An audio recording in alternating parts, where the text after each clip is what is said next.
Hey everyone, welcome back to our channel. Quick guide. On today's video I'm going to show you how to edit a time of the photo on Google Photos. It's very quick and easy, so let's get started. First, open the Google Photos app on your phone. If you don't have the app yet, you can get it from Google Play Store or the Apple App Store.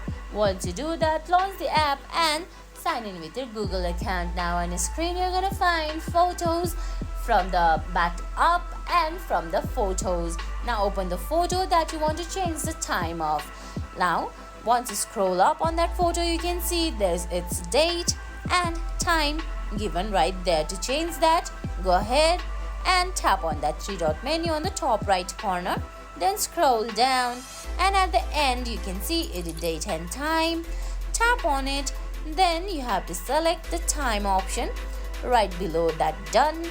Select that. Now change the time there, scroll it, choose the time there and tap on done. There you go, you can see the time there has been changed. And guys, that's it. That's how you change the time of photo on Google Photos. I hope you found this video helpful. If you did, please give it a thumbs up, leave a comment, subscribe to our channel and hit that bell icon. See you in the next video. Thanks for watching.